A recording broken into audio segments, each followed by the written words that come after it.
I'm sat in the new Hennessy Venom, and next to me is John Hennessy, who's created this car, and he's going to do a second gear roll on, and this is what it feels like.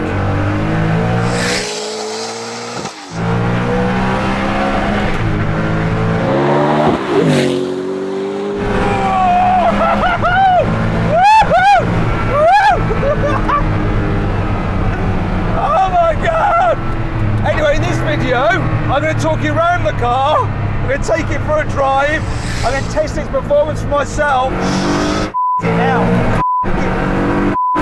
And I might scream a little bit more, because I'm at Whatson, and you're watching Car Wow. Let's go, baby! Buy, sell, Car Wow. Here's the thing that just turned me into a giggling schoolboy. It's Hennessy's own 6.6 litre twin turbo V8. In fact, it's so mental, they've named it Fury. It's got huge turbos, they're the size of a dinner plate, just in there, 2 of them. You've also got this massive air intake, it's water cooled, you've got 2 injectors per cylinder and 3 fuel pumps, but you need it because this thing drinks fuel. When you're doing full bore runs, you probably get about 12 to a tank, and a tank's got 90 litres. It's absolutely nuts, but you do burn a lot of fuel when you're producing a lot of power. And this delivers 1,817 horsepower and 1,617 newton meters of torque. It's completely bonkers, and it drives the rear wheels only via a 7-speed robotised manual gearbox. 0 to 60, 2.6 seconds, top speed. Well, so far, Hennessy has taken it to 272 miles an hour, but it will go quicker. And I'm going to feel just how quick it is when I do a full bore second gear roll on later in the video.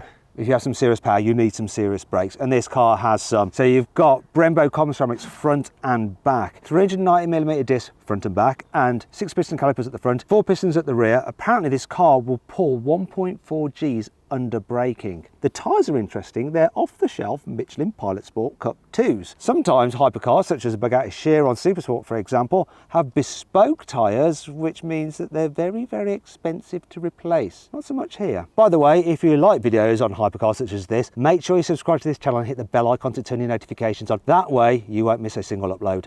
The Venom F5 has been built from the ground up by Hennessy. It uses their own carbon fibre monocoque, and it only weighs 86 kilos. That's the monocoque, not the whole car. I'll tell you how much the car weighs a bit later on. All the body panels are carbon fibre as well. It has double wishbone suspension at the front and the rear, and it's got adjustable coilovers, though you don't adjust them by pressing a button in the cabin. You actually have to do it manually on the shock absorber itself. The car also gets a limited slip rear differential. Time to take the Hennessy Venom out for a drive on a twisty, narrow road. Let's do it.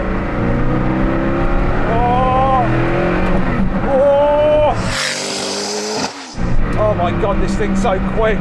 And the brakes, carbon ceramics, feel like race car brakes rather than road car brakes. You really have to push them quite hard, but then they do really work very well. The steering on this thing, it's heavy, it's meaty, it's quick, it's precise. The handling, this thing just stays flat, flat, flat, flat, flat through the bends.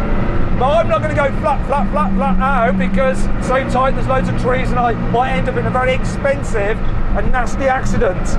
But actually, do you know what? This thing doesn't go around corners well. And it's not crazy scary like you think it might be.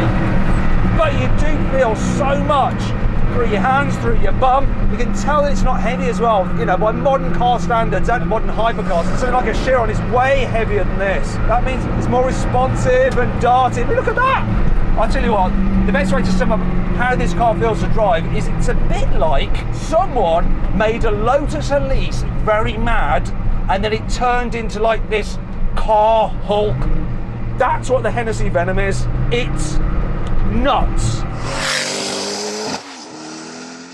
Speaking of the Lotus Elise, the previous Hennessy hypercar, the Venom GT, was based on an Exige, which of course is an Elise with a roof. However, this one is their own design completely. They have created this themselves, and what a creation. It is stunning. I love the front splitter. It's so aggressive. The design of the nose with these vents helps smooth the airflow of the roof of the car. Every vent, in fact, is real. It serves a purpose like these, the front of the wheels to smooth airflow down the side. Speaking of the wheels, 19 inches at the front, 20s at the rear. I love these door mirrors, like antennae on a wasp. Huge air intake here to feed air into the engine. Everything on this car serves a purpose, but yet it also looks beautiful. In fact, it's won the Red Dot Award for Automotive Design. Now, in case you don't know, Red Dot, in fact I didn't know because I'm ill-informed. Anyway, Red Dot is like the Grammys for industrial design, and you can see why this one is truly stunning. You see this piece of carbon fibre here, it actually extends into the diffuser which runs partway underneath the car. It's actually the biggest single piece of milled carbon fibre on any road car. Now you might be wondering what the heck this handle's for. Well, that's because this is a development car and you have to have certain safety systems like this on development cars because they've not been fully signed off. Interestingly though, this is still a customer car. A customer has paid full price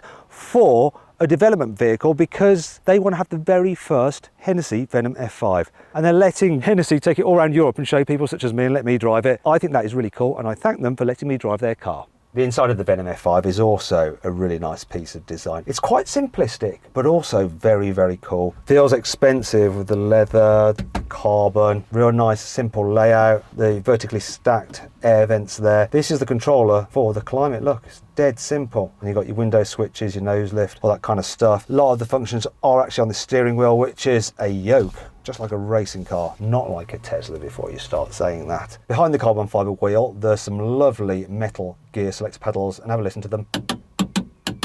They sound expensive. You've got a digital driver's display there with lots of information, then a main infotainment screen here, which is a bit aftermarket because it's made by Alpine, but it does have Apple CarPlay and Android Auto. One thing I've noticed, that while these seats are comfortable, they seem to be raised up a little bit too high. While headroom is still okay, the view out means that part of my vision is obscured by this. Apparently, Hennessy are going to be doing seats that are about 2 inches low, and then you'll really be sat down and cocooned in this car, which will be much better. In fact, they told me that they've sold one of these to an NBA basketball player, and his 6'7" or something, and he can fit in the car with the new seats, and he still has plenty of headroom. One of the things I really like though is when you're sat in this car, the view of the wings, it kind of makes it feel like the Batmobile. It's really nice. What's not so good, those storage, it's not great in here. There is one cup holder, if you can call it that. It's there. You do have a slot for your mobile phone, though mine won't fit in like that. I have to obviously do it like that. Still, sort of works. There's some very narrow door bins, and then there's this glove box or shoe, but I don't know what you call that, but there's some storage there. Have a look at this. The sill on this car is actually quite narrow, which makes it easier when you're getting in and out. Sometimes on hypercars it's really fat, which can be a pain. Now you might have noticed a lack of rear view mirror, but on customer cars there will actually be a screen there which will have a live camera feed from the rear so you can see what's behind you. Now Hennessy is really keen to point out that this car is American, and they are based in Houston, Texas. You have the American flag here on this door handle, then the Texan one over there, and there's also the Texan flag here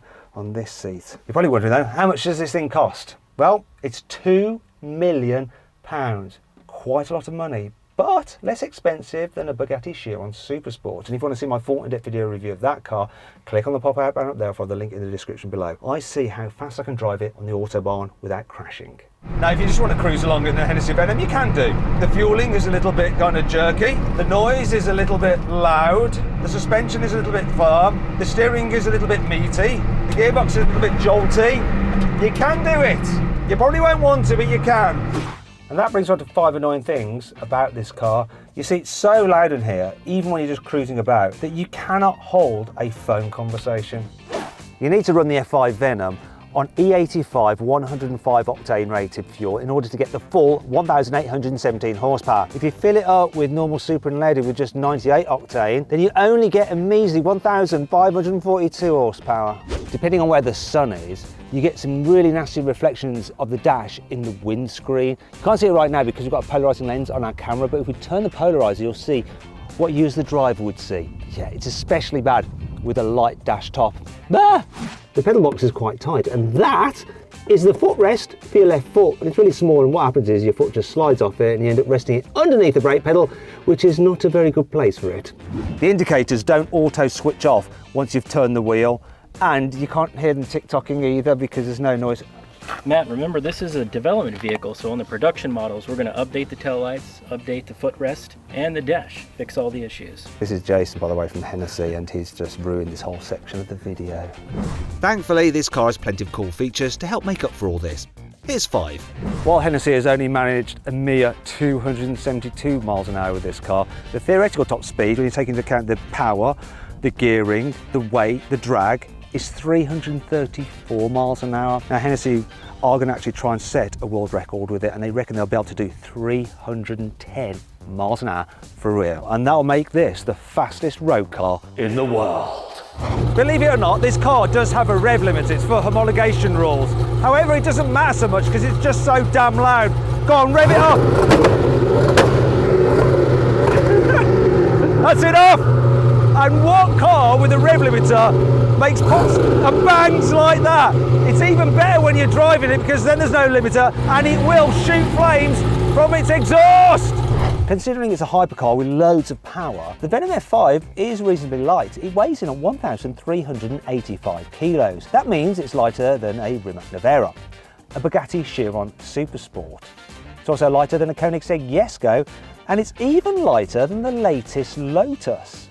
Yet, compared to the Lotus, it has an extra 1,400 horsepower. Nuts. This may be one brute of a car, but it does have a soft, delicate side. Look, it's got soft closed doors. Oh, isn't that lovely? If you're worried about scraping your lovely and very expensive carbon fibre front splitter as you drive over speed humps or up a steep driveway, don't worry, because this car has a lift function which will raise the car up 7 centimetres so you don't damage it. Now, as you're driving along and you go over 50 miles an hour, it will automatically drop back down again so you have full aero. Normal service will be resumed. There we go, look, nice and steady. So this is the part of the video where I normally launch the car and measure its 0 to 60 in 70 mile using my specialist timing gear. However, I can't today. You see, this is a prototype. It's got to do lots of other work. I go to the Goodwood Festival of Speed. It's also a customer car. What I can do though is a second gear roll on and we'll see how well it pulls. I will get the car back eventually and do a full launch and time it for you. But for now, watch the numbers go up on the dials and watch the grin go up on my face. Let's do this. Second gear, here we go.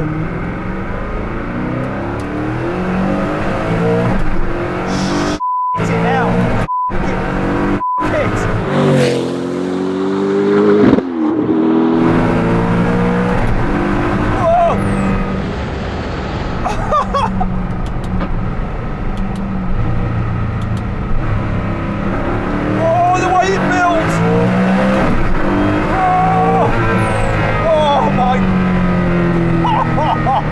Oh my god, it's so raw! Yeah, the power just builds.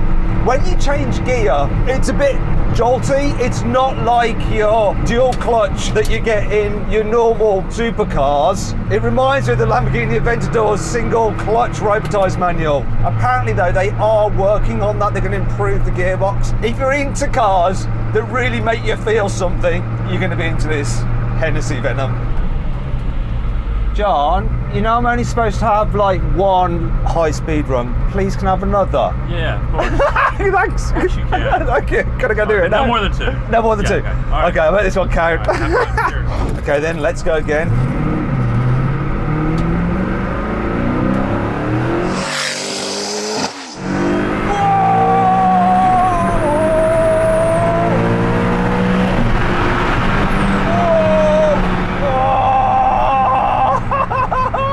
One last one.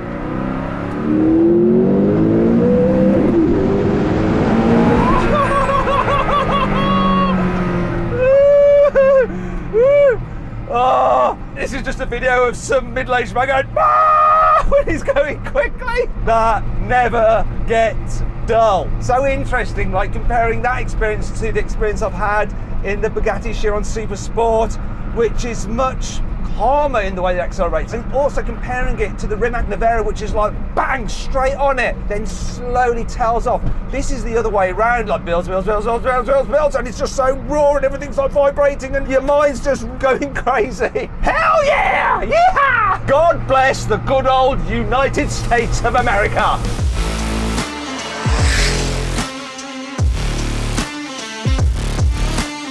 So then, what's my final verdict on the Hennessy Venom F5? Should you avoid it? Should you consider it? Should you shortlist it? Or should you just go right ahead and buy it? Well, unfortunately, 24 people have already gone right ahead and bought this car, which means the coupe is sold out. Don't worry though, there is a roadster version coming, of which there'll be 30, so you better move quick. Hope you'll enjoy the video. If you did, give it a like. Let me know what you think of this car in the comments below. Click on those windows there for some more videos, and on that box there to get a car wow to see how much your car is really worth. It's probably not worth anywhere near as much as this. Maybe as much as the door mirror.